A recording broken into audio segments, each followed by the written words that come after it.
Hello chess lovers, I have a very impressive game for you played by Boris Gelfand against Baadur Jobava. The game was played at European Club Cup 2011.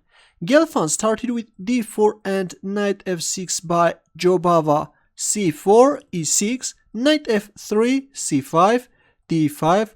The game is transformed into a Benoni defense, e takes d5, c takes d5, g6, knight c3 and bishop g7.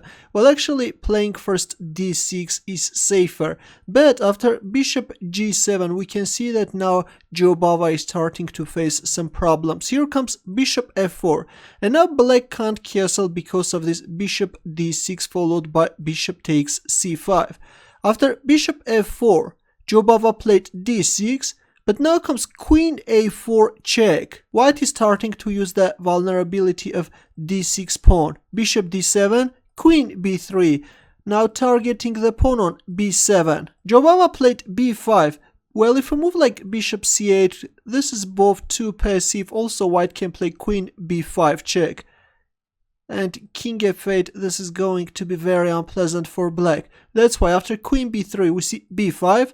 And white is simply grabbing the pawn on d6. Queen b6, bishop e5, black castles, e3, c4, queen d1, knight a6, and a4, a strong response challenging black's queen side.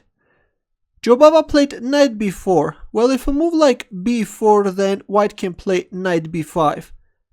And now, of course, you can't capture on b5 because after a takes b5, queen takes b5, white has b3 move. Let's go back. After a4, Jobava played knight b4. Now comes a takes b5 and bishop f5. The knight is eyeing on c2 square, forking the king and the rook. But Gelfand simply captures on c4, allowing black to go for that check. But Jobava first played rook c8, attacking the bishop.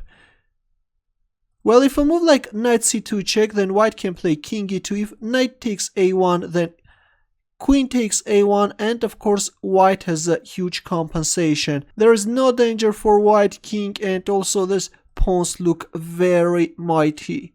Let's go back. After bishop takes c4, we see rook c8, b3, knight g4. Jobava is not hurrying to give that check. First he is offering an exchange of bishops. Bishop takes g7, and only now he decided to play knight c2 check. But here comes just a shocking response by Gelfand. Can you find his next move? Ready? Well, instead of moving his king, he just captured on c2. What a fantastic queen sacrifice. Bishop takes c2 and bishop d4.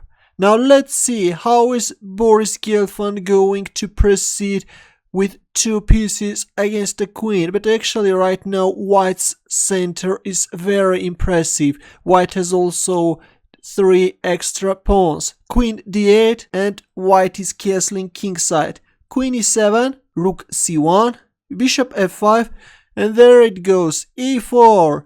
Bishop d7, of course black can't capture on e4 because of this rook e1, and f5 can't be played because of this d6 discover check winning the queen. Let's go back. After e4 we see bishop d7, h3 kicking the knight away as well, knight f6 and d6, using the fact that black can't capture on d6 because of this e5 fork. There is no way to stop this white's aggression. d6, queen d8, the poor queen escapes. e5, the knight escapes as well. Knight d5, king f8, bishop e3, bringing the bishop to a more dangerous diagonal. Knight g7, bishop g5, and Jobava resigned. Look at these poor pieces, they are just useless against this mighty storm. If for example queen e8, then bishop e7 check, if king g8, then knight f6 check, it's over. This is just crushing. I think that this was a very impressive attack by Boris Gelfand. Hope that you enjoyed that fantastic positional queen sacrifice. Good luck.